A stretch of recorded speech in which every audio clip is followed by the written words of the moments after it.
ಪ್ರತಿಭಟನೆ ಕೈ ಬಿಟ್ಟರು ಕೂಡ ಅಲ್ಲಿನ ವಿದ್ಯಾರ್ಥಿಗಳು ಮಾತ್ರ ಇನ್ನೂ ಕಂಟಿನ್ಯೂ ಮಾಡ್ತಾನೆ ಇದ್ದಾರೆ. ಇಲ್ಲ, ಪ್ರತಿಭಟನೆ ಕೈ ಬಿಡಲಿಕ್ಕೆ ಮನವಿ ಮಾಡಿದ್ದಾರೆ. ವಿದ್ಯಾರ್ಥಿಗಳ ಬೇಡಿಕೆ ಏನಿದೆ? ಧರ್ಮೇಂದ್ರ ಪ್ರಧಾನ್ ಅವರು ರಾಜೀನಾಮೆ ಕೊಡಬೇಕು. ಅದು ಬಿಟ್ಟಿನೆಲ್ಲ ಮಾತಾಡ್ತಾ ಇದ್ದಾರಲ್ಲ ಪ್ರಧಾನಮಂತ್ರಿಗಳು. ನಾನು ಪದೇ ಪದೇ ಕೇಳ್ತಾ ಇದ್ದೀನಿ, ಇದು ಧರ್ಮೇಂದ್ರ ಪ್ರಧಾನ್ ಅವರು ಅವರ ರಾಜೀನಾಮೆ ಪಡಿಲಿಕ್ಕೆ ಯಾಕೆ ಪ್ರಧಾನಮಂತ್ರಿಯವರು ಹೆದರ್ಕೋತಾ ಇದ್ದಾರೆ? ಏನು RSS ಅವರ ಇಂದ ಏನಾದರೂ ನಿರ್ದೇಶನ ಬಂದಿದೆಯಾ? ಈತ ನಮ್ಮ ಕಾರ್ಯಕರ್ತ, ಈತ ಒಬ್ಬ ಸ್ವಯಂ ಸೇವಕ, ಇವನಿಗೆ ರಕ್ಷಣೆ ಕೊಡಿ ಅಂತ ಬಂದಿದೆಯಾ? ಇದು ಪಾರದರ್ಶಕವಾಗಿ ಹೊಣೆಗಾರಿಕೆ ಇರುವಂಥ ಸರ್ಕಾರ ಅಂತ ಹೇಳ್ಬೋದಾ ನಾವು? ಏನು ರಾತ್ರಿ 12 ಗಂಟೆಗೆ ಬಂದು ನೀವು ಸ್ಟೇಟ್ಮೆಂಟ್ ಕೊಡೋದು? ಪಾರ್ಲಿಮೆಂಟ್ನಲ್ಲಿ ಕೊಡ್ರಿ. ಒಬ್ಬ ಪ್ರಧಾನಮಂತ್ರಿಯಾಗಿ ನೀವು ಇನ್ಸ್ಟಾಗ್ರಾಮ್ನಲ್ಲಿ ನೀವು ಸ್ಟೇಟ್ಮೆಂಟ್ ಕೊಡಬೇಕಾ? ಪಾರ್ಲಿಮೆಂಟ್ನಲ್ಲಿ ಸ್ಟೇಟ್ಮೆಂಟ್ ಕೊಡಬೇಕಾ? ಹೊಣೆಗಾರಿಕೆ ನೀವು ಹೊತ್ಕೋಬೇಕಾ? ಏನು ಅದನ್ನು ವಿರೋಧ ಪಕ್ಷಕ್ಕೆ ಬಿಟ್ಟಿದ್ದೀರಾ? ನನಗೆ ಆಶ್ಚರ್ಯ ಏನಪ್ಪ ಅಂದರೆ, ಎಲ್ಲ ಕಠಿಣ ಪ್ರಶ್ನೆಗಳು ಸರ್ಕಾರದ ಬಗ್ಗೆ ವಿರೋಧ ಪಕ್ಷದವ್ರಿಗೆ ಕೇಳ್ತಾ ಇದ್ದೀರಾ. ಕೇಂದ್ರ ಸರ್ಕಾರದವರಿಗೆ, ಈ ಸಂಸದರಿಗೆ ಏನು ಪ್ರಶ್ನೆಗಳೇ ಇಲ್ಲ ನಿಮ್ಮದು. Dharmendra Pradhan should resign, that is the demand. ಅದು ಯಾರು ಸೋನಮ್ ವಾಂಗ್ಚುಕ್ ಅವರು ಉಪವಾಸ ಸತ್ಯಾಗ್ರಹ ಬಿಟ್ಟರು ಅಷ್ಟೇ, ಬೇರೆ ಯಾರು ಪ್ರಾರಂಭ ಮಾಡಿದ್ರು ಅಷ್ಟೇ. ವಿದ್ಯಾರ್ಥಿಗಳ ಭವಿಷ್ಯದ ಬಗ್ಗೆ ಕಾಳಜಿ ಇದ್ದರೆ, ಬದ್ಧತೆ ಇದ್ದರೆ, ನೀವು ಅಮೃತ ಕಾಲ ಕಟ್ಟಬೇಕು ಅಂತ ಇದ್ದರೆ, ವಿಕಸಿತ ಭಾರತ್ ಮಾಡಬೇಕು ಅಂದರೆ ಯುವಕರನ್ನು ದೂರ ಇಟ್ಟು ಮಾಡಲಿಕ್ಕಾಗೋದಿಲ್ಲ.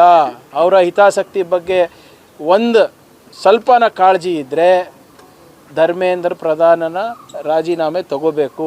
ನೀವು ಯಾಕೆ ವರಿ ಮಾಡ್ತೀರಾ? ನಾವು ನಿಮ್ಮ ರಕ್ಷಣೆಗೆ ನಿಲ್ತೀವಿ ಮೋದಿಯವರೇ. Congress will stand by you. ಹೆದರ್ಕೋಬೇಡಿ, ರಾಜೀನಾಮೆ ಪಡೀರಿ. We are with you. 56 inch ಕಸೀನಾ ಅಂತ ನೀವು ಹೇಳ್ಕೊಂಡು ಓಡಾಡ್ತಿರಲ್ಲ, ಪಾಕಿಸ್ತಾನಿಗೆ ಲಾಲಾಂಕ್ ತೋರಿಸ್ತೀನಿ ಅಂತ ಹೇಳ್ಕೋತಿರಲ್ಲ, ಫಸ್ಟು ನಿಮ್ಮವ್ರಿಗೆ ತೋರಿಸಿ ಲಾಲಾಂಕು, ಅದಾದಮೇಲೆ ಮಿಕ್ಕಿದ್ದು ಮಾತು. ಸಚಿವರಿಗೆ ಕರೆ ಮಾಡಿ ರೀಲ್ಸ್ ಮಾಡಿ ಇನ್ಸ್ಟಾಗ್ರಾಮಲ್ಲಿ ಗುರುತಿಸ್ಕೊಳ್ಳಿ, ಯುವಕರಿಗೆ ಅರ್ಥ ಆಗಲಿ ಅಂತ. ನಿಮ್ಮ BJP ಕರ್ನಾಟಕದವ್ರಿಗೆ ಹಾಕ್ರಪ್ಪ, ದಿನ ನಮಗೆ ಟ್ರೋಲ್ ಮಿನಿಸ್ಟರ್ ಅಂತ ಹೇಳ್ತಾರೆ. ಅಲ್ಲಿ ಅವ್ರ ಪ್ರಧಾನಮಂತ್ರಿನೇ ಟ್ರೋಲ್ ಮಾಡ್ತಾ ಇದ್ದಾರೆ ದೇಶಕ್ಕೆ. ಇದು ಯಾಕೆ ಮಾಡ್ತಾ ಇದ್ದಾರೆ ಅಂದರೆ ಸಾಧನೆ ಶೂನ್ಯ. ಅದಕ್ಕೆ ಇವತ್ತು ಸುಮ್ಮನೆ ಪ್ರಚಾರಕ್ಕೋಸ್ಕರ ಏನಾದರೂ ಮಾಡಿ, ನೀವು ಸಾಧನೆ ಏನಿದೆ ಹೇಳಿ? 10 ವರ್ಷದಲ್ಲಿ 152 ಪೇಪರ್ ಲೀಕು ಸಾಧನೆನಾ? ಕೋಟ್ಯಾಂತರ ಮಕ್ಕಳ ಭವಿಷ್ಯ ಹಾಳು ಮಾಡಿದ್ದು ಸಾಧನೆನಾ? Make in India, digital India, skill India, Beti Padhao Beti Bachao, ನಿಮ್ಮ ಸ್ಮಾರ್ಟ್ ಸಿಟಿ, ಡಿಜಿಟಲ್ ಇಂಡಿಯಾ ಯಾವ್ದು ಸಕ್ಸಸ್ ಆಗಿದೆ ತೋರಿಸ್ಬಿಡಿ. ಒಂದು ಸಕ್ಸಸ್ ತೋರಿಸ್ಬಿಡಿ ಇವರೇ. 100 ಸ್ಮಾರ್ಟ್ ಸಿಟಿ ಮಾಡ್ತೀನಿ ಅಂತ ಹೇಳಿ 1 ಸ್ಮಾರ್ಟ್ ಸಿಟಿ ಮಾಡಿದ್ರಾ? ದಯವಿಟ್ಟು ರೀಲ್ಸ್ ಮಾಡಿ.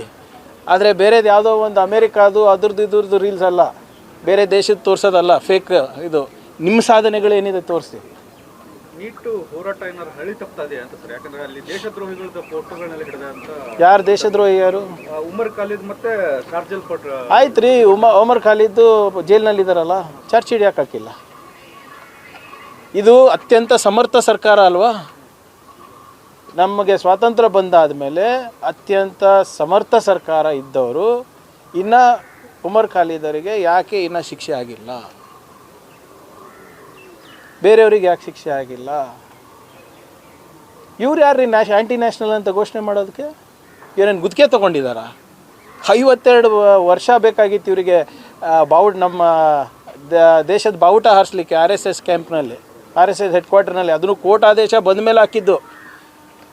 ಇವರಿಂದ ದೇಶಭಕ್ತಿ ಪಾಠ ಕಲಿಬೇಕಾ? ಇವ್ರು ಯಾರು ದೇಶಭಕ್ತರು ಅಂತ ಹೇಳ್ತಾರಾ? ಈಗ ಗೋಡ್ಸೆಗೆ ಪೂಜೆ ಮಾಡ್ತಾರೆ ಇವರೆಲ್ಲರೂ BJP ಅವರು. ಗೋಡ್ಸೆ ಯಾರಿಗೆ ಕೊಂದಿದ್ದು? ಗಾಂಧೀಜಿಯವರಿಗೆ. ಅಂದರೆ ಗೋಡ್ಸೆ ಕೊಂದವ್ರು ದೇಶಭಕ್ತರು ಅಂದರೆ ಗಾಂಧೀಜಿ ಏನು? ಮತ್ತು ಕ್ಯಾಬಿನೆಟ್ ಮೀಟಿಂಗಲ್ಲಿ ನೀವು ಫುಟೇಜ್ ನೋಡ್ತಿರ್ಬೇಕಲ್ಲ, ಹಿಂದೆಗಡೆ ಸಾವರ್ಕರ್ ಫೋಟೋ ಇದೆಯಾ, ಗೋಡ್ಸೆ ಫೋಟೋ ಇದೆಯಾ, ಗಾಂಧೀಜಿ ಫೋಟೋ ಇದೆಯಾ? ಇವ್ರು ಯಾರು? Who are these people to tell who is national and who is anti national? ಇವ್ರಿಗೇನು ಸರ್ಟಿಫಿಕೇಷನ್ದು ಇದು ಕೊಟ್ಟಿದ್ದೀವ ನಾವು? ಕಾಂಟ್ರಾಕ್ಟ್ ಕೊಟ್ಟಿದ್ದೀವ? ಒಂದು ಸ್ವಾತಂತ್ರ್ಯ ಹೋರಾಟದಲ್ಲಿ ಪಾಲ್ಗೊಂಡಿಲ್ಲ, ಒಂದು ಯಾವುದು ಕಾನ್ಸ್ಟಿಟ್ಯೂಂಟ್ ಅಸೆಂಬ್ಲಿ ಡಿಬೇಟಲ್ಲಿ ಪಾರ್ಟಿಸಿಪೇಟ್ ಮಾಡಿಲ್ಲ. ಸಂವಿಧಾನವನ್ನು ಲೋಕಾರ್ಪಣೆ ಮಾಡಬೇಕಾದಾಗ ಮನುಸ್ಮೃತಿ ನಮ್ಮ ಸಂವಿಧಾನ ಆಗಬೇಕು ಅಂತ ಹೇಳಿದವರು. ಇಂಡಿಯಾ ಪಾಕಿಸ್ತಾನ ವಿಭಜನೆ ಮಾಡ್ದಾಗಿರಲಿಲ್ಲ, ಇಂಡಿಯಾ ಚೈನಾ ಜೊತೆ ಹೋರಾಟ ಮಾಡ್ದಾಗಿರಲಿಲ್ಲ, ಯಾವ ದುಂಡು ಮೇಜ್ನಲ್ಲಿ ಇವರು ಪಾಲ್ಗೊಂಡಿಲ್ಲ. ಇವ್ರ ಹತ್ರ ನಾವು ಕಲಿಬೇಕಾ ಯಾರು ನ್ಯಾಷನಲ್ಲು ಯಾರು ಆ್ಯಂಟಿ ನ್ಯಾಷನಲ್ಲು? ದೇಶಭಕ್ತಿ ಅನ್ನೋದು ಫಸ್ಟ್ ಅವ್ರಿಗೆ ತಿಳ್ಕೊಳಕ್ಕೆ ಹೇಳಿ, ಅವರಿಗೆ ಮತ್ತು ಅವ್ರ ಗುರುಗಳು RSS ಅವರಿಗೆ. ನಮ್ಮ ಹತ್ರ ಪಾಠ ಬೇಕಾದರೆ ನಾವೇ ಪಾಠ ಹೇಳ್ಕೊಡ್ತೀವಿ ಅವರಿಗೆ. ಇನ್ನೂ ಗೋಳಿ ಹೋಗೋದಂತೂ ತಪ್ಪಿಲ್ಲ ಸರ್. ನೀವು ಒಂದು ಶಿಫಾರಸ್ ಮಾಡೋರಿದ್ರಿ ಮಧ್ಯಂತರ ಮಾಡಿದ್ದೀವಿ ಸರ್. ಈಗಾಗಲೇ ನೋಡಿ, ಇದು ಮೊದಲನೇದಾಗಿ ಈ VBG ಗ್ರಾಮ್ಜಿದು ಇದು ಏನು 120 ದಿನ ಕೆಲಸ ಕೊಡಿಸ್ತೀನಿ ಅಂದ್ರಲ್ಲ, ಎಲ್ಲೋಯ್ತದು? ಏನಾಗ್ತಾ ಇದೆ ಅದ್ರ ಬಗ್ಗೆ? ಕೇಂದ್ರ ಸರ್ಕಾರದ ನಿಲುವು ಏನಾದರೂ ಸ್ಪಷ್ಟವಾಗಿದೆಯಾ ಇವತ್ತು? ಆ ಉದ್ಯೋಗ ಖಾತ್ರಿ ಯೋಜನೆ ಇದ್ದಿದ್ದರೆ ಇಷ್ಟೊತ್ತಿಗೆ ಸರಿಯಾಗಿರ್ತಾಯಿತ್ತು, ಸ್ವಲ್ಪನ ತಪ್ತಾಯಿತ್ತು ಗುಳೆ ಹೋಗೋದು. ಯಾರು ಹೊಣೆಗಾರಿಕೆ ಇದ್ರದ್ದು? ಆಮೇಲೆ ಬರ ಡಿಕ್ಲೇರ್ ಮಾಡಿ ಅಂದ್ಬಿಟ್ಟು BJP ಅವರು ಬೊಬ್ಬೆ ಹೊಡಿತಾ ಇದ್ದಾರಲ್ಲ, ಯಾರು ಡಿಕ್ಲೇರ್ ಮಾಡಬೇಕಾಗಿರೋದು? ಕೇಂದ್ರ ಸರ್ಕಾರ ಅಲ್ವಾ? ಮಾನದಂಡಗಳು ಯಾರ್ದು? ಕೇಂದ್ರ ಸರ್ಕಾರದಲ್ವಾ?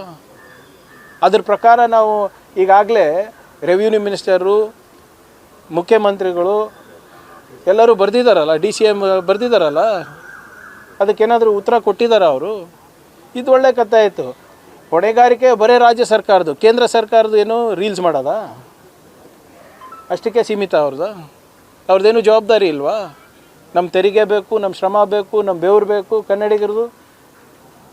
ಅವ್ರ ಕೆಲಸ ಅವ್ರ ಜವಾಬ್ದಾರಿ ಏನಾದರೂ ಮಾಡ್ತಾಯಿದ್ದಾರೆ ಅವ್ರು ಇವತ್ತು? ಝೀರೋ ಅಕೌಂಟಬಿಲಿಟಿ, ಝೀರೋ ಪ್ರೋಗ್ರೆಸ್ ಅವ್ರದ್ದು. ಸರ್, ನೀನು ವೇಣುಗೋಪಾಲ್ ಅವರು ಹೇಳಿದ್ದಾರೆ ಸರ್, ಯಾವುದೇ ಕ್ಷಣದಲ್ಲಿ ಬೇಕಾದರೂ ಸಚಿವ ಸಂಪುಟ ವಿಸ್ತರಣೆ ಆಗುತ್ತೆ. ಮತ್ತು ಹೈಕಮಾಂಡ್ ಹೇಳಿದ್ಮೇಲೆ ಮುಗೀತಲ್ಲ, ನನ್ನ ಹತ್ರ ಯಾಕೆ ಕೇಳ್ತಾ ಇದ್ದೀರಾ? ಯಾರು ಹೋಗ್ತಿಲ್ಲ ದೆಹಲಿಗೆ ಅನ್ನುವಂಥ ಅವರೇ ಇಲ್ಲಿ ಬಂದಿದ್ದಾರಲ್ಲ, ಇವರೇ general secretary organisation ESCOM, general secretary incharge ESCOM ಮಾತುಕತೆ ಮಾಡಿದ್ದಾರೆ. XCM, CM, DCM ಜೊತೆ ಮತ್ತು PCC ಅಧ್ಯಕ್ಷರ ಜೊತೆ ಮಾಡಿದ್ದಾರೆ. ಅವ್ರು ಹೇಳಿದ್ಮೇಲೆ ಆಯ್ತಲ್ಲ, ನಮ್ಮ ಹೈಕಮಾಂಡ್ ಹೇಳಿದ್ಮೇಲೆ ಮುಗೀತು. ರಾಜ್ಯ ನಾಯಕರ ಅಭಿಪ್ರಾಯ ಸಂಗ್ರಹ ಮತ್ತೇನು ಮಾಡ್ಕೊಳ್ಳೋದು? ಇವರೆಲ್ಲ ಯಾರು ಮತ್ತೆ PCC ಅಧ್ಯಕ್ಷರು ಮತ್ತು CM, DCM ವರಿಷ್ಠ ನಾಯಕರು ಎಲ್ಲರ ಜೊತೆ ಮಾತನಾಡಿದಾರಲ್ಲ. ಈಗ ಯಾವುದೇ ಕ್ಷಣದಲ್ಲೂ ಆಗ್ಬೋದು ಅಂತ ಅವ್ರು ಹೇಳಿದ್ಮೇಲೆ ತೀರ್ಮಾನ ತಗೋತಾರೆ. ಹೆಚ್ಚುವರಿ DCMಗಳು ಏನಾದರೂ ಬರ್ತಾರ? ಚರ್ಚೆ ನಡೆದಿದೆ? ಯಾವ್ದು ಚರ್ಚೆ ಬಗ್ಗೆ ಗೊತ್ತಿಲ್ಲ. ಒಂದು ಕೆಲಸ ಮಾಡೋಣ, ಬರೀ CM ಒಬ್ಬರೇ ಮಾಡಿ ಮಿಕ್ಕಿದೆಲ್ಲ ಕ್ಯಾಬಿನೆಟ್ DCM ಆಗಿಬಿಡೋಣ. ಅದು ಬೆಟರ್ ಅಲ್ಲ? ಹಂಗೆ ಮಾಡೋಕ್ಕಾಗಲ್ಲ. ನೋಡಿ, ಸಮುದಾಯ ಪ್ರಾತಿನಿಧ್ಯ ಸರ್ಕಾರ ನಡೆಸ್ತಾ ಇದ್ದೀವಿ ನಾವು, ಜವಾಬ್ದಾರಿಯುತವಾಗಿ ನಡೆಸಬೇಕಾಗ್ತದೆ. ಜನರು ನಮಗೆ ಸುಮಾರು 140 ಸೀಟ್ ಆಶೀರ್ವಾದ ಮಾಡಿದ್ದಾರೆ. ಅದನ್ನು ಗಣನೆಗೆ ತೊಗೊಂಡು ಒಂದು ಒಳ್ಳೆ ಆಡಳಿತ ಕೊಡಬೇಕು ಅಂತ ಅಷ್ಟೇ. ಇವೆಲ್ಲ ಜವಾಬ್ದಾರಿಗಳು ಯಾರಿಗೆ ಕೊಡಬೇಕು, ಯಾರಿಗೆ ಬಿಡಬೇಕು, ಯಾವ ಮಟ್ಟಿನಲ್ಲಿ ಕೊಡಬೇಕು, ಯಾವ ಹಂತದಲ್ಲಿ ಕೊಡಬೇಕು, ಅದು ವರಿಷ್ಠರು ತೀರ್ಮಾನ ಮಾಡ್ತಾರೆ. PCC ಅಧ್ಯಕ್ಷರು ಕೂಡ ಜಿಲ್ಲಾ ಮಟ್ಟದಲ್ಲಿ ನೀಟನ್ನು ಹೋರಾಟ ತೀವ್ರಗೊಳಿಸಿ ಅಂತ ಒಂದು ಆದೇಶ ಮಾಡಿದ್ದಾರೆ. ಅಲ್ಲಿ ಹೇಗಿರ್ತದೆ ಕಾನೂನು? ಇಲ್ಲಿ ಕಾನೂನು ಸುವ್ಯವಸ್ಥೆ ಏನಿಲ್ಲ. ಈಗ ನೋಡಿ, ಈಗ 6 ದಿನದಿಂದ ಇಲ್ಲಿ ನಡೀತಾ ಇದೆ ಫ್ರೀಡಮ್ ಪಾರ್ಕ್ನಲ್ಲಿ. ಯಾವುದಾದ್ರೂ ತೊಂದರೆ ಆಗಿದೆಯಾ? ಹೋಗಿ ಯಾರು ಪ್ರತಿಭಟನೆ ಮಾಡ್ತಾ ಇದ್ದಾರೆ ಅವ್ರಿಗೆ ಕೇಳಿ, ಸಂಪೂರ್ಣವಾದಂಥ ಸಹಕಾರ ನಮ್ಮ ಇಲಾಖೆಯಿಂದ ಕೊಡ್ತಾ ಇದ್ದಾರೆ. ನೀವು ಪ್ರಧಾನಮಂತ್ರಿಗೆ ಬಂದ್ರಿ, ನಾನು ನಿಮ್ಗೆ ಕಳಿಸ್ಕೊಡ್ತೀನಿ, ದಯವಿಟ್ಟು ಪ್ರಧಾನಮಂತ್ರಿ ಮತ್ತು ಅಮಿತ್ ಶಾ ಅವರಿಗೆ ರೀಲ್ ಕಳಿಸ್ಕೊಡಿ. ಹೆಂಗೆ ನಮ್ಮ ಯಾರು ಪ್ರತಿಭಟನೆ ಮಾಡ್ತಾ ಇರೋ ವಿದ್ಯಾರ್ಥಿಗಳು ಪೊಲೀಸ್ ಇಲಾಖೆಗೆ ಪ್ರಶಂಸೆ ಮಾಡಿದ್ದಾರೆ. ಅವ್ರು ಮಾಡ್ತಾ ಇರೋದು ಸರಿಯಾಗಿ ಅನುಕೂಲ ಮಾಡ್ಕೊಳ್ತಾ ಇದ್ದಾರೆ, ಯಾವುದೇ ದಬ್ಬಾಳಿಕೆ ಇಲ್ಲ, ಭಾಳ ಶಿಸ್ತಿಂದ ನಾವು ಇದ್ದೀವಿ, ಅವರು ನಮಗೆ ಸಹಕಾರ ಮಾಡ್ತಾ ಇದ್ದಾರೆ ಅಂತ ಭಾಳ ಚೆನ್ನಾಗಿ ಒಬ್ಬರು ಮಹಿಳೆಯರು ಹೇಳಿದ್ದಾರೆ. ಅದ್ರ ಬಗ್ಗೆ ಸ್ವಲ್ಪ ಅಮಿತ್ ಶಾ ಅವ್ರಿಗೆ ಹೇಳಿ, ಕರ್ನಾಟಕದಿಂದ ಕಲ್ತ್ಕೊಳ್ಳೋಕ್ಕೆ ಗೃಹ ಇಲಾಖೆ ಹೆಂಗೆ ನಡೆಸೋದು ಅಂತ.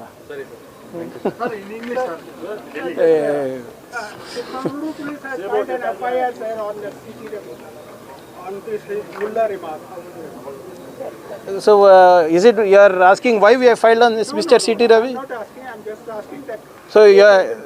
So it is filed under BNSS only, no? So there is nothing illegal about filing, right? जब हम कोई FIR दर्ज करते हैं, BNSS के जो कायदे हैं उसी के नीचे करना पड़ता है ना, तो उसी के नीचे हुआ है. उन बीजेपी लोगों को बोलिए कि कानून के दायरे में काम करे, कानून के दायरे में रख के बात करे. अगर उसका उल्लंघन होगा तो कानून जारी होगा. फिर रोते बैठेंगे प्रियंका खरगे ने, कांग्रेस पार्टी ने, DK शिव कुमार साहब ने हम पर केस डाला. ऐसे बात ही क्यों करते हो जिस पे आपका मुकदमा चले, जिससे आपको जेल हो? मेरा एक गुजारिश है, उन तक पहुंचाइए, सुप्रीम कोर्ट में उन्होंने स्टे लिया है उनका वॉइस सैंपल देने के लिए। एक वॉइस सैंपल भिजवा दीजिए। ಸರ್ ಎಂ ಬಿ ಪಾಟೀಲ್ ಅವರು ಭೇಟಿ ಮಾಡಿದ್ರು ಸರ್ ತಮ್ಮ ಇಲ್ಲ, ಎಂ ಬಿ ಪಾಟೀಲ್ ಅವ್ರದ್ದು ಇಲಾಖೆಗೆ ಸಂಬಂಧಪಟ್ಟಂತೆ ಈಗ ನಾವು ಬ್ಯಾಂಗ್ಳೂರ್ ಟೆಕ್ ಸಮಿಟ್ ನವೆಂಬರ್ನಲ್ಲಿ ಮಾಡ್ತಾ ಇದ್ದೀವಿ, ಮತ್ತು ಅವ್ರದ್ದು ಇನ್ವೆಸ್ಟ್ ಕರ್ನಾಟಕ ಮುಂದಿನ ವರ್ಷ ಏನು ಫಸ್ಟ್ ಕ್ವಾರ್ಟರ್ನಲ್ಲಿ ಮಾಡಬೇಕು ಅಂತ ಇದ್ದಾರೆ.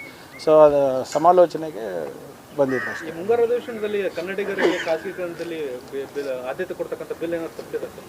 ಅಂಥದ್ದು ಯಾವುದು ನನ್ನ ಗಮನಕ್ಕಿಲ್ಲ. ಈಗಾಗಲೇ ಕಾರ್ಮಿಕ ಇಲಾಖೆಯಿಂದ ತರಕ್ಕೆ ಹೊರಟಿದ್ದು ಹಾಗೆ ನಿಂತ್ಕೊಂಡಿದ್ದು.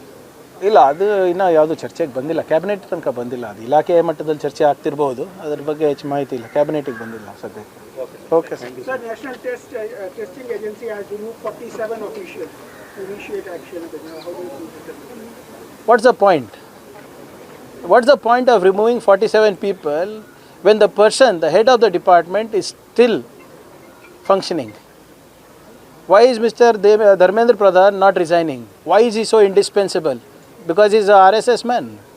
Has Mr. Mohan Bhagwat told Mr. Modi not to seek his resignation? Why is Mr. Modi so afraid of Dharmendra Pradhan ji? Modi ji, डरो मत, रेजिग्नेशन लीजिए, हम आपके साथ हैं, पूरा युवा आपके साथ है, डरिए मत, धर्मेंद्र प्रधान जी का इस्तीफ़ा ले लीजिए, पूरे युवा आपको ब्लेसिंग्स देंगे, आशीर्वाद देंगे. ಈ ಅನ್ನಭಾಗ್ಯ ಅಕ್ಕಿ ಒಂದು ಸರ್ ಕಾಳಸಂತೆಯಲ್ಲಿ ಮಾರಾಟ ಆಗ್ತಾ ಇದೆ ಸರ್. ಅದಕ್ಕೆ ಒಂದು ಹೊಸ ನಿಯಮ ತರಬೇಕು. ಈಗ ಇದು ಹೆಚ್ಚಾಗಿ ನಮ್ಮ ಭಾಗದಲ್ಲಿ ಬಿ ಜೆ ಪಿ ಕಾರ್ಯಕರ್ತರೇ ಮಾಡ್ತಾರೆ. ಅಲ್ಲಂತೂ ಅವ್ರಿಗೆ ಪುರಸ್ಕಾರ ಕೊಡ್ತಾರೆ. ಯಾರು ಅಕ್ಕಿ ಕಳ್ತನ ಮಾಡ್ತಾರೆ ಅಲ್ಲಿ ನಮ್ಮ ಕಡೆ ಬಿ ಜೆ ಪಿ ಟಿಕೆಟ್ ಹಾಕ್ತಾರೆ. ನಮ್ಮ ಕ್ಷೇತ್ರ ಇರ್ಬೋದು, ಯಾದಗಿರಿ ಇರ್ಬೋದು, ಬೀದರ್ ಇರ್ಬೋದು, ಅಲ್ಲಿ ರೆಕಗ್ನಿಷನ್ ಆ್ಯಂಡ್ ರಿವಾರ್ಡಿಂಗ್ ಆಗ್ತದೆ ಅಲ್ಲಿ. ಸೊ ಅದಕ್ಕೆ ಕಠಿಣ ಒಂದು ಹೊಸ ಕಾಯ್ದೆ ತರಬೇಕಂತ ನಾನು ಮುನಿಯಪ್ಪ ಸಾಹೇಬ್ರಿಗೆ ಆಗಲೇ ಮನವಿ ಮಾಡ್ಕೊಂಡಿದ್ದೀನಿ. ಯಾಕಂದರೆ ಇವತ್ತು ಕಾಳಸಂತೆನಲ್ಲಿ ಇಲ್ಲಲ್ಲ, ಫ್ರಾನ್ಸು, UAE ಅಲ್ಲಿಗೆಲ್ಲ ಹೋಗ್ತಾ ಇದೆ. ಕೇರಳ ಬಿಡಿ ಸರ್, ನಾನು ಕತಾರಿಗೆ ಹೋಗ್ತಾ ಇದೆ ಅಂತ ಇದ್ದೀನಿ, ನೀವು ಕೇರಳಾಗೆ ಅಂತ ಇದ್ದೇವೆ. ಮಾಡ್ತಾ ಇರೋದೆಲ್ಲ BJP. A1 BJP ನಾಯಕರು, A2 BJP ನಾಯಕರು, A3 BJP ನಾಯಕರು. ಇದು ನೇರವಾದಂಥ ಆರೋಪಣ ಸರ್. ಆರೋಪ ಅಲ್ಲ, ಪ್ರೂವ್ ಆಗಿದೆ ಅಲ್ಲ, ಚಾರ್ಜ್ ಶೀಟ್ ಆಗಿದೆ. ನಾನು ನೋಡಿ ಸರ್, ನಾನು ದಾಖಲೆ ಇರಲಾರ್ದೆ ಮಾತಾಡಲ್ಲ, ನಿಮ್ಗೆ ಗೊತ್ತಲ್ಲ ಬಸಣ್ಣ. ಕ್ರಮ ನೀವೇ ಮಾಡಬೇಕಲ್ಲ ಸರ್. ಈಗ ನಾನು 4 ವೀಕ್ಸ್ ಆಗಿದೆ ಸರ್, ನೀವೆಲ್ಲನೂ ಮಾಡಿ 4 ವಾರದಲ್ಲೇ ಮಾಡಿ ಅಂದರೆ ಹೆಂಗೆ? ಇನ್ನು ಹಾಂ, 4 ತಿಂಗಳಲ್ಲಿ ಆಗುತ್ತೆ. Don't worry.